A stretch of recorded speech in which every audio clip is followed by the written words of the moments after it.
are the main aspects you are looking for in an NFT project when you decide to invest? It depends short term or long term, but let's talk long term. I look at the team, and that's like one of the most important things.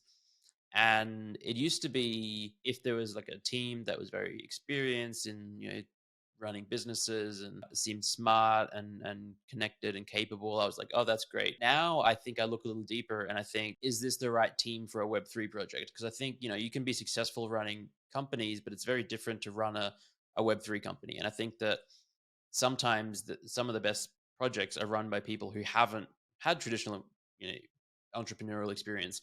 And then you have projects that you have a superstar lineup of people who've run successful businesses, and they come into Web3 and they don't really have what it takes because they maybe the community engagement is not there, or they're not okay with the transparency that's maybe expected. So I think the team is probably the most important part, but really understanding whether it's the right team for a Web3 project. I look for product market fit. That's just obvious and a basic thing. And is there a market and a community and people out there willing to pay for the product or the service or the experience?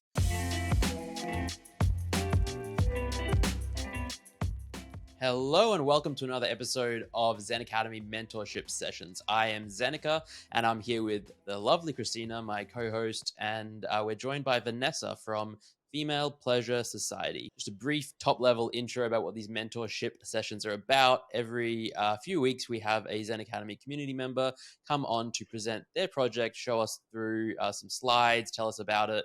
We'll give some feedback, ask some questions, and they'll ask some questions. Vanessa will ask us some questions, and yeah, we'll just dig into what you're working on. So before we get to the slide, Vanessa, welcome. I'd love if you share a bit about yourself. Thank you. Thank you for having me. So yeah, my name is Vanessa. I'm from Germany and I currently live in the dark city of Frankfurt. I started my professional career in management consulting, which is like another life ago. And after 2 years, I founded my first startup, Care Fuel, where we focused on female health products, so supplements for women who suffer from hormonal imbalances. And that was also due to my personal reasons. And then I got an NFT actually for my birthday 1.5 years ago. And first of all, I was like, okay, what should I do with it now? And then I fell down the rabbit hole of the communities like World of Women and False Beauties. And I loved the vibe of the communities, and I loved the people and the art and the community aspect around it, and especially the technology. And then we thought, hey, how can we combine Care Fuel, which was my startup, and the Web3 technology? And this was the kickoff of Female Pleasure Society. So that's basically it. That's fantastic. I have to ask, what was your first NFT, the one that you got for your birthday? Well, my birthday is in April, and I think everyone knows that Bored Ape Yacht Club was launching then. But unfortunately, my boyfriend thought, hey, I do an NFT by myself and not by. Well, that's sweet, at least. Yeah, that's really sweet. And I'm really thankful. And maybe someday it's worth 1 million. But yeah. There you go. I don't like to tell people what my first one was. It was a terrible rug pull, just terrible project. Anyway. Oh, no. All right. Well, yeah, let's jump straight into it. If you can share your screen and run us through Female Pleasure Society, that would be fantastic. Yes, I would love that. So, yeah, as I said, I'm one of the founders of the Female Pleasure Society, where we bring female health into Web3.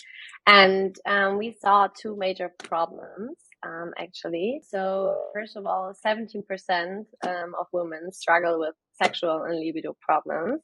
So, studies show, especially during their cycles, that women struggle with those issues. And another big problem is that it's a huge taboo topic around society. So women cannot talk about it. There's a lack of transparency around it, a lack of education around those kind of topics, especially sexuality and female health.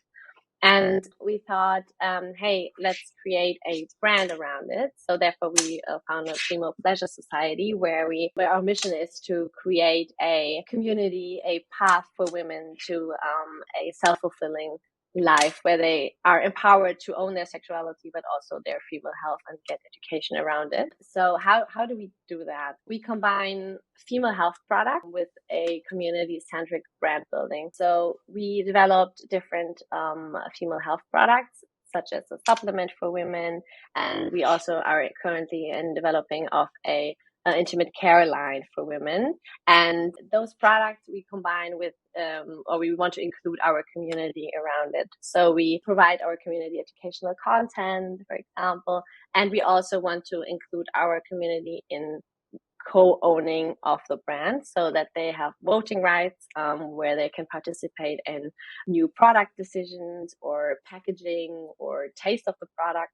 But also we want to give them like ownership. So therefore we want to implement a success participation for our community members so that they financially benefit from the company.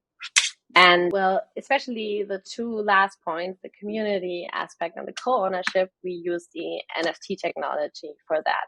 So we will actually use Web3 technology to unlock a new world of female pleasure. And we do this by having a token gated experience. So we have a token gated product, we have token gated voting rights.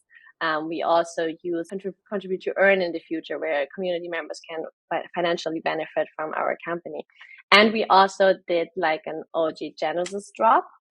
So where our community, like with the NFT, get 5 years product allowances, as well as voting rights, which only get our NFT holders, as well as in our token gated web shop, they get 30% discount on future products.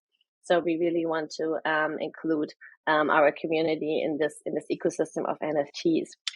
And in the future, our vision is that we have a digital access pass, which people can buy in our web shop, but they don't know that it's an NFT.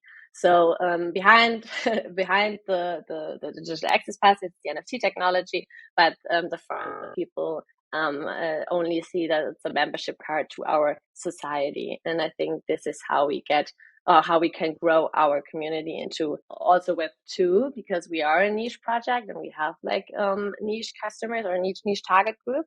And therefore we think, okay, this is like the vision for next year to create more community members around it and launch the digital access pass.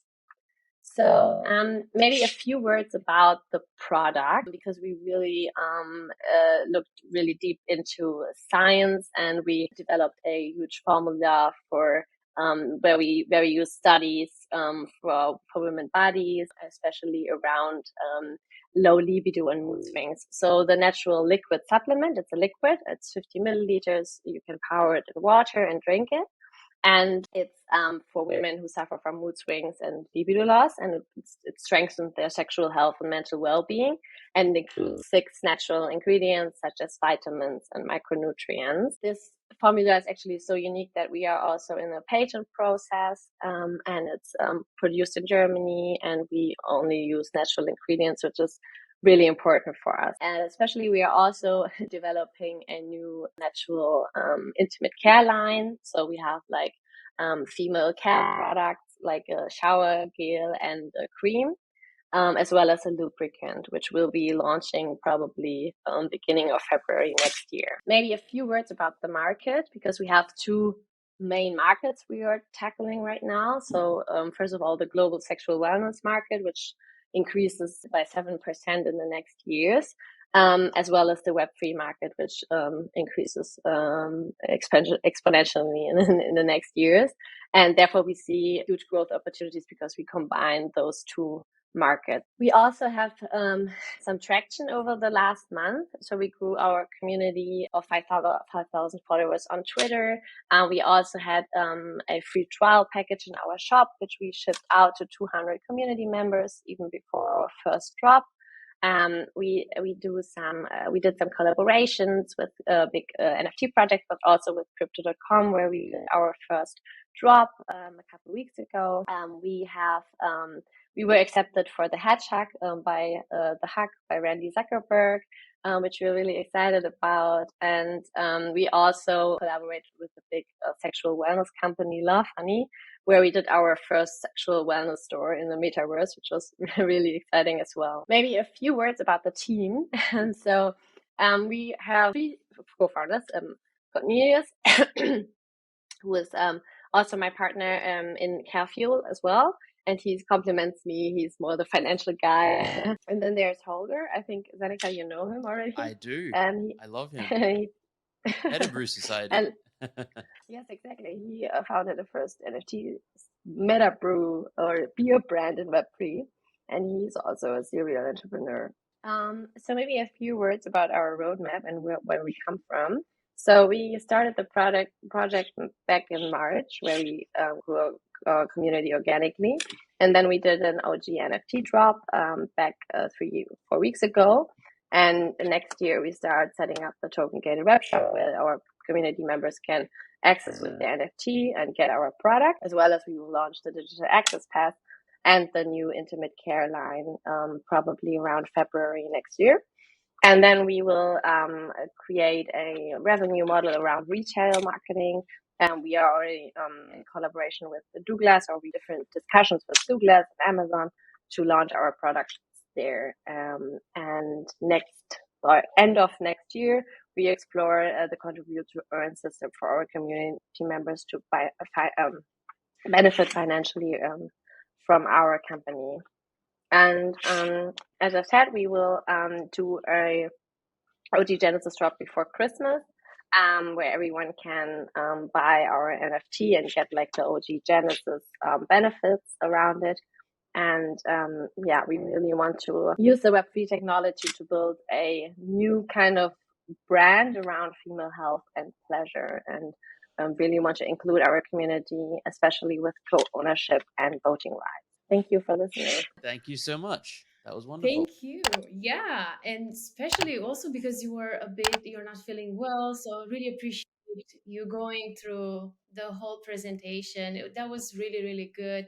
Love the color brand scheme. Love how you introduced the problem with the bank, and yeah, really good.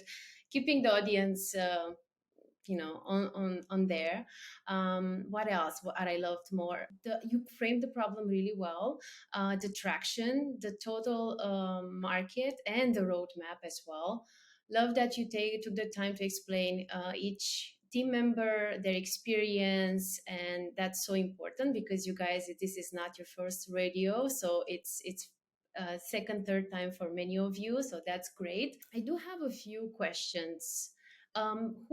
Who are your competitors? That's a really good question. So I think in the Web3 space, there is no project or NFT project like us. There are some utility-focused projects, especially around women's focus, but I think not in the female health and pleasure sector. Actually, we do some competitor analysis right now around the German market, and there are a few companies that focus on intimate care, but they don't build a community around it, because that's what we are focusing on, that we really want to use Web3 technology, but also focus on Web2 people, as I can say, if I can say that, and use the Web3 technology to an access to our society or our club. And I think this is kind of unique to include our community members in decision process, like new products, and really give them token gated content around female health and sexuality. Because we work, for example, with a sexual advisor who gives us content around sexuality, around sexual health. And I think this is kind of unique because, okay, we have to build a business model, so we have to sell products, but we also really want to include our community and give them value around the products, and more on the content and education side, and on the breaking taboos around sexuality side. So really going out there and include our community. And I think this is kind of unique. Yes, it is. I am curious. So you mentioned the digital access pass for the Web2 community, which is going to be as an NFT, but not said so, right? Do you have, so I'm guessing the business model, the streaming, the revenue streams, except the NFT, are you planning to sell the product in any other? Yeah. Yeah. So we set up a normal web shop where people outside of Web3 or outside of the NFT can buy our product.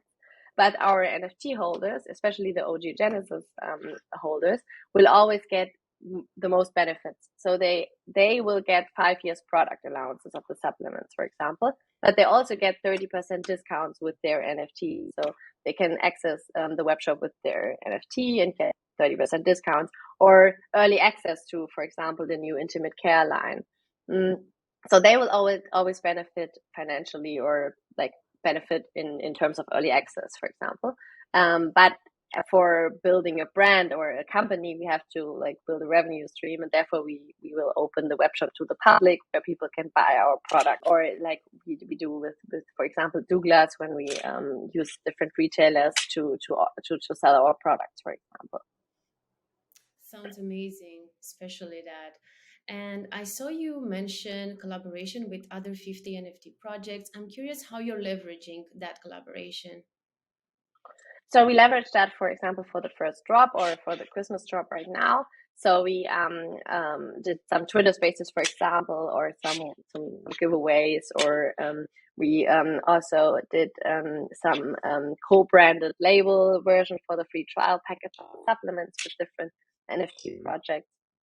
So that we really, and I love that about the space, that we can like collaborate with so many amazing projects, amazing companies in the end, and that everyone is helpful and that the communities share the values, I would say. And therefore, we did this for the drop, and we will do this in the future for the digital access pass as well. I think we have a huge standing in the Web3 space, so therefore it's great to collaborate in the future, especially doing some giveaways because we have physical product, which is kind of unique for an NFT project. So we can also work on that side with collaborations. Great. Thank you. I do have other questions, but I'm just not going to take all the time. So over to you, Zeneca. I'll ask a few, but then we'll get back to your questions if I don't cover them, of course. You asked some great questions. That was a fantastic presentation. Thank you so much, Vanessa. I think the project is extremely interesting. Like you said, there's nothing else like it in the Web3 market, at least as far as I'm aware. I have not heard of anything. So that's always great if you can do something that no one is doing and no one has done before and pave your own path. That's a really good spot to be in. I love that you are bridging Web 2 and Web 3. So you have a business plan and revenue stream that is not reliant on just selling the NFTs, because that is extremely risky. So yeah, lots of good things. A couple of questions I'm curious about. What is the mint price for the NFTs? So for the OG Genesis drop, it will be $299, especially in terms of dollars. Yeah, sorry, dollars. Especially when you get like 5 years product allowances, you get like 20 products, which will be a total value of $1,500. And the digital access pass, which you saw, which is our vision for the future, will be around $50, and will get you like one product, which will be less than the normal product price, and also voting rights and an access to token gated education. And there's no limit to the number of the digital access passes, right? Is that unlimited? Well, for now it's limited actually, because we thought about launching like back in March when we launched the project, we thought of launching 4,960 NFTs, and then the bear market happened, and then we said, okay, let's drop only 500 NFTs, which will be our OG Genesis drop, and the rest of the 4,960 will be the digital access pass. But maybe in the future, who knows what happens, we will expand it to more NFTs. Products you have already, they're already on the market being sold on? Not yet. Yeah. We had like a free trial package, but only for our community before the mint, to give them, hey, we have a product, and you can decide on the taste, which was really important for us, that they can even decide, or even decide on the product before minting. So that is what they got beforehand. But we will open the web shop in January. And then also our OG Genesis people will get the first product Nice. and will get access to the web shop in the first place. Yeah. What are your biggest pain points? Like, what are you struggling with at the moment, if anything? Well, this is a good question. Yeah, and that would be also a question for you, Zeneca, maybe, because we struggle a little bit with community engagement, especially in the bear market. And I know that you have like a big, or you both build a big community, and maybe you have some insights on how to engage them after the mint or even before, and how to measure engagement. I think that this is really, you can have 5,000 people in your Discord, but in the end, you don't know how many people will buy the NFT, how many people are really believers, how many, maybe they write gem or whatever, but how do you measure engagement, and how can you let give them something to do maybe in the Discord, or maybe your experience around that? It's one of the toughest things in a bear market to keep people engaged and to get them excited, because we live in this attention economy where there's a billion NFT projects. So like there's hundreds of NFT projects. Everyone is in a lot of Discords and there's things grabbing our attention. And how do you keep people interested in your project? My thoughts are constantly evolving on this, but I think that it is, especially for targeting a smaller mint to begin with, 500, you're not trying to get to 10,000, really putting in a lot of upfront time and effort into each individual person and just giving them a specialized experience. So really leaning into like hospitality. Like if you go to a nice restaurant, someone welcomes you at the door and they ask you, hey, days, and then take you to the table. And it's like, you feel really nice and welcome. And you want to replicate that kind of experience and those feelings in a Discord server or in a Twitter space, or just make people remember you going out of your way to make them feel welcome and good, and like the community is somewhere they want to be a part of. So something that I first saw in Meta Angels about a year ago, before they minted, they had a small, what they call like a welcoming committee, so that whenever anyone new joined the Discord, they would welcome them and make them feel warm and welcome. And that's something we replicated in ZenAcademy now. Whenever someone joins and introduces themselves, we set up a special private thread for them, where some of the team, introduces ourselves, we give them resources and just make them feel a little special. And I think just going kind of above and beyond and putting in like the time to speak to each person individually. Like if someone takes the time to join your Discord server, you should, go out of your way to make them feel special. And that's something that I think is easy to forget to do. I think everyone can agree, yeah, that's great. We should definitely do that. That's a good thing. But when you're busy with, looking at art and like technology and shipping product and getting the website ready and all this other stuff, it's really easy to like just feel like, oh, okay, the Discord is just there. It's running. It's on autopilot. I'll check on it later. And then you check a few times a day, and then what happens is people join and then they leave within 30 seconds so you really want to just make sure to get people in, and if they have a good first impression, they're much more likely to stick around and stay. And then beyond that, it is about spending a lot of time in the Discord server or on Twitter Spaces, or just communicating and chatting with the community members. Again, it's really tough in a bear market, but it can be about anything. Like I think like product updates and like communicating about what you're working on, what you're excited about, what's coming up next week, and how things are going with your roadmap, being transparent and things like that get people generally excited. And then you just hope and pray, and there's always a little bit of it's just, you can only do so much, right? And then you do everything and hope people come together. And I truly believe that if you put in the time and effort, and especially time, like you can't overnight go from 0 to really, or even 5,000 to like 50,000 or whatever you're trying to go for. It takes slow organic growth is the healthiest approach. So it just takes time, and giving it that space is what's really important. I totally agree. I think time, and I think it's a full-time job, especially engaging in Discord. But maybe this is like, because I personally hate Discord. I still know how the first time I was in Discord felt like. It was like, okay, what should I do now? What channel should I go to? And especially you also I think you do a lot of newsletter marketing as well, right?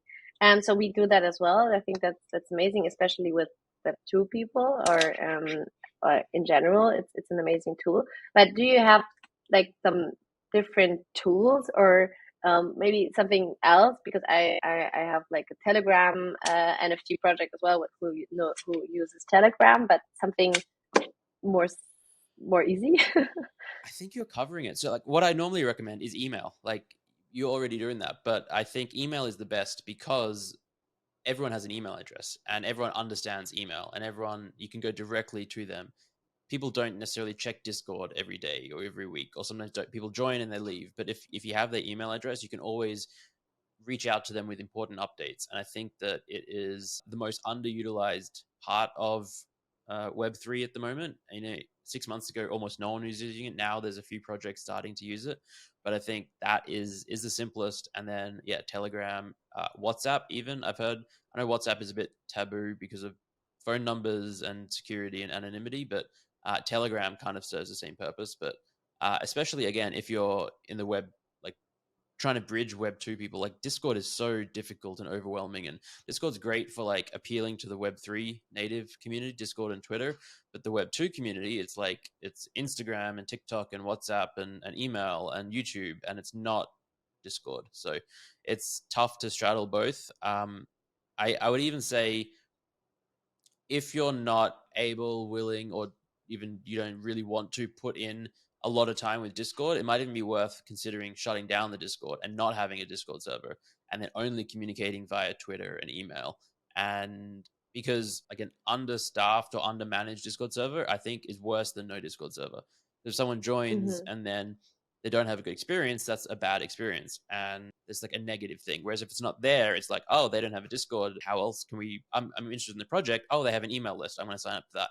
And so I think that, I've been advising more and more projects to consider not having a Discord or even shutting down the Discord server, which is funny because a year ago, I was saying you have to have a Discord. You can't not have it in Web3. But now it's kind of come full circle where I think a lot of us in the space have got Discord fatigue. We're in too many servers. It's difficult to keep up. New people are finding it difficult to use. And so I think it's very acceptable not to have a Discord if that's, Yeah, I like the thing about Discord that you can chat with people, or that you can communicate directly with them. And I think Twitter is like only I communicate with them and they cannot repeat, or they can reply via comment, but I think it's different. So therefore I love a safe space. Yeah. Especially with our project. So I like the feeling about Discord, but not the usability. So. Yeah, it's not great. I think potentially hiring people or even finding community volunteers who are active and sort of, you can reward them with free products or a special role in the Discord or, additional NFTs or something like that. And just getting some help just to keep, like, again, going back to the Meta Angels thing, a welcoming committee. Like theirs was, I think, entirely made up of community members who were just like, they loved the project and they wanted to help out, and then they did, and then so Christina, back to your questions if you have. Yeah, let me just check them. I was actually looking into Reddit to see if there are any communities around female sexuality that you can actually tap into because you actually want to get the people from Web 2 into Web 3. So maybe you want to explore that as well. Good. But yeah. Reddit's a good call, actually. I think especially after they launched the NFTs, now people are a little less more against NFTs and more Yeah. aware. Yeah. Even without NFTs, though, Reddit is like a really good alternative to Discord for a way to have a community to chat amongst each other. But no, I think all the questions were answered already. So no, I have one more question regarding the voting rights. Why did you guys decide to give voting rights, especially to business decisions? Yes, to your community. Yeah, I think this is something really great about Web3, that we can let people decide on things, especially, well, now we do it in the Discord. Like, here are 3 options, which one do you like best? But in the future, we really want to do that on chain so that there's no chicken out for us. So we have to go with the decision the community does. And I think this is something really great because more brands or more companies should focus on their customers and their community in the end, because that's why brands or why products are built. And so especially around female health and sexuality, I found it careful because there were no supplements out there which were like for me or which were tailored to my needs or which were appealing to me. So therefore, I had to found my own startup to sell those products or to have those products. And this is what I want to change with Web3, so that really people can decide on the future products we will be launching. And I think this is great. And why should I only, because I'm the CEO, because I I decide of the future products. And I think this is amazing if the community members in total can decide on the taste, packaging, name, future products, or a charity which we will support, or whatever we really want to include them. And that's why I'm passionate about Web3, because it's like owning something and deciding maybe something in the future. I love that. It's also your market research directly with your customers. So that's great. Yeah. Yeah. Thank you for the question. Well, do you have any questions for us then? We've asked a lot. Actually, I did, well, two I already asked, so but maybe one big question, and I'm not sure if there's an answer for that, but Zeneca, do you think that we have to onboard more people into Web3, or that we have to make Web3 more easy, or more accessible, and that people will soon be using Web3 without even knowing it, if that makes sense? You know what I mean? Because I'm really thinking, because as you said, we're bridging Web2 with Web3, and I don't know if we have to explain everyone how to create a wallet and stuff, and it's really hard. I think maybe we have to create more companies or more use cases where people don't know that they are using this technology. Yeah, no, I think I definitely agree that the way forward for the next maybe several years for most companies is to sell like the Reddit route or the Starbucks route, where you might sell something, call it a digital access pass, a digital collectible, a digital something or other. Don't use the word NFT, don't use blockchain, don't use Web3. And because if you just talk strictly about the utility, it makes so much sense. All right, buy this for $300, you'll get $1,500 worth of products over the next 5 years. You will, get to be part of a community. People are already used to this kind of concept. People are used to paying a lot of money to be part of like communities online, like mastermind communities and courses, and people pay money for all sorts of reasons. It's just as soon as you add the blockchain and NFT, it just has this real negative connotation. And so I think, obviously, I'm a big fan of NFTs and Web3, and I think that there's tons of real meaningful use cases and things that you can do without it. So I think it's really great to make them NFTs, but you can hide that fact. And so I think using something where people can buy with a credit card, and then it's like, they have it in an account that you custody the NFT, and when they want it, they can withdraw it to their account or their wallet. I think that makes tons of sense, and I think that is 1,000 times easier to get people through the door using your products and being part of your ecosystem than trying to explain people, all right, set up MetaMask, here's your seed phrase, here's how you fund it, this is Coinbase, and this is what gas is. That will happen, but that's going to take many, many years, and that whole process needs to be simplified as well. So yeah, my general approach is, if possible, sell to the Web2 market, because it's like a bazillion times larger, and add the NFT elements later on. Yeah, I love that. I think I love that. And maybe another question which we will discussing internally for weeks.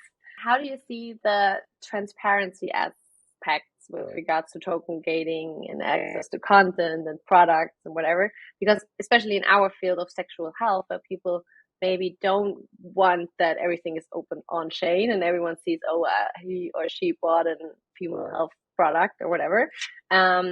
How do you see the transparency aspect around that? Maybe there are solutions in the future. I think they are already, but yeah. One solution right now is, if someone doesn't want people to know what they're buying, they just buy from a second wallet, an alternative wallet, and they hide it that way. And that's on, like, I think at the end of the day, we have personal accountability, and we get to decide what people know about us. Yeah, I think because of just the way that blockchains work as soon as someone owns it, everyone will know that that wallet owns it. And so then it's about, can you tie that wallet to someone's personal identity and whether that person wants that to happen or not. And I think actually this going back to the whole Web 2 element, where if you buy with credit card and then withdraw it, maybe it's all private until you decide to withdraw it to a wallet, and you get to decide what wallet to withdraw it to. And yeah, I understand like the potential friction and why some people might feel uncomfortable. I think that there are solutions though for users to take into their own hands if they want to buy with like a secondary wallet or like not their primary wallet. And so I would suggest that. I'm not aware of like a more sophisticated solution where someone can buy it and hide what they buy. I think it's kind of not possible when it's on a public blockchain. Yeah, we thought about that a lot because many people don't want to like or buy those things anonymously. Uh, that's our mission, to break taboos around it, but I think it will take years to do that. So that's why I asked, because I think it's an important question. And maybe another question, if I have time, or if Yeah, you for have sure. time. I had this discussion earlier. If Web3 marketing is so different than Web2 marketing, or is there even a difference, or are there some differences or some similarities, or yeah, because I'm not sure if it's really different, Web3 marketing than Web2 marketing.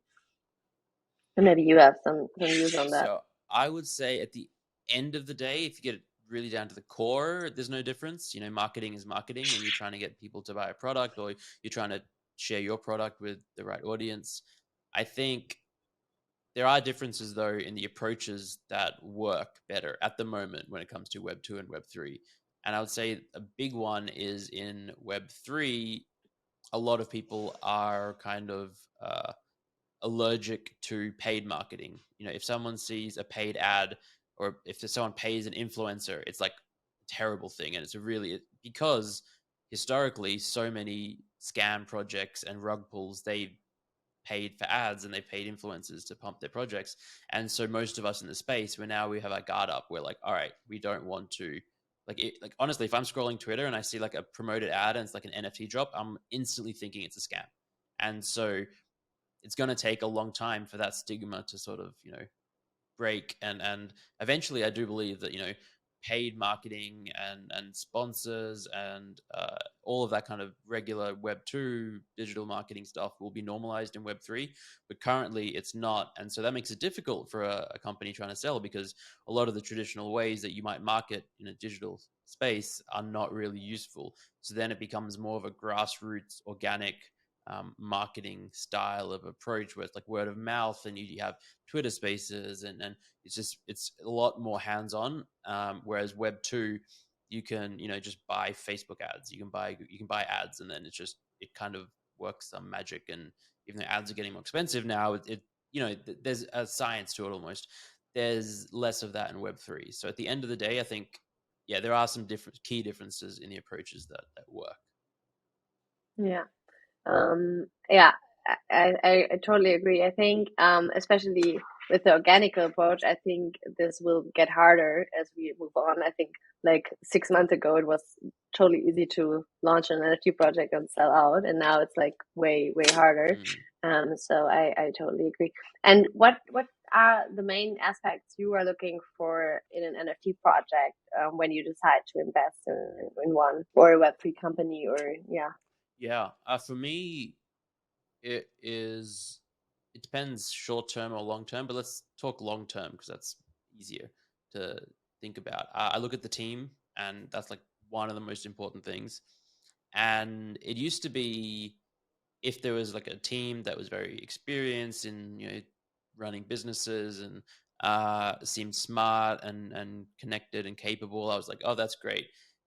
Now I think I look a little deeper and I think, is this the right team for a Web3 project? Because I think, you can be successful running companies, but it's very different to run a Web3 company. And I think that sometimes some of the best projects are run by people who haven't had traditional, entrepreneurial experience. And then you have projects that, you have a superstar lineup of people who've run successful businesses, and they come into Web3 and they don't really have what it takes, because they maybe the community engagement is not there, or they're not okay with the transparency that's maybe expected. So I think the team is probably the most important part, but really understanding whether it's the right team for a Web3 project. I look for product market fit. That's just obvious and a basic thing. And is there a market and a community and people out there willing to pay for the product or the service or the experience? Um, I If I'm buying it as an investment, like an NFT, I mean, the core of it is, will someone else in the future pay more for this than I'm paying today? Are they going to buy it from me? And that ultimately just depends on demand, and demand can be based on sustenance, so like real value and utility and building an actual company out of it, or like hype and speculation. And you know, a little bit of both probably goes a long way. So I think that I've seen a lot of projects that are 100% utility based, and they outline exactly what value proposition you're going to get, and they do okay, but they struggle to do exceptionally well. And I've seen some projects that have no utility, and it's all hype and fluff, and they might do okay for a short time, but then they end up crashing. I think the most successful projects are the ones that there is utility and value and substance, and there's something there, but there's this mystery or this speculative nature where people are like, "Oh, what might they do in the future?" Or how might owning this NFT benefit me? What value might there be? What surprises might there be? So I think finding that right balance and finding a team or a project that can create a narrative around that, or like build a story and hook you in and get you excited, and yeah, all of that I think works nicely together. Christina, I'd love to know what your answer to that question would be. That was an amazing answer, and somehow I saw it tied to the previous question, your last reply. Yeah, and my answer is team for sure. That's the number one. Especially in Web3, if they have experience, then there's the moat or the unique value proposition, what they have uniquely that no one can replicate. And yeah, no, I think these two are the most important things for me, because the team, if they know what to do, they can pivot anytime according to the market. So yeah, that would be my Yeah. answer. It's funny that people invest tons of money into NFT projects while the people were not doxxed, you know? It's And a I little would say the crazy. same.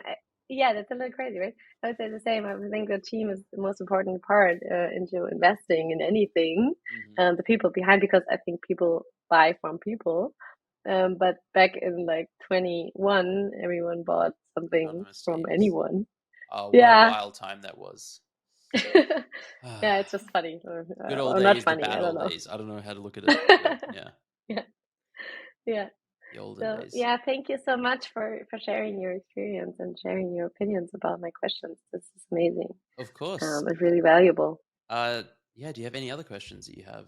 Um, Not so far. well, thank you so much, Christina. Do you have anything you want to add before we wrap it up? Actually, just your last point, I want to double down on that. So Vanessa, you're asking about marketing. What's so different about marketing in Web3? I think the mystery.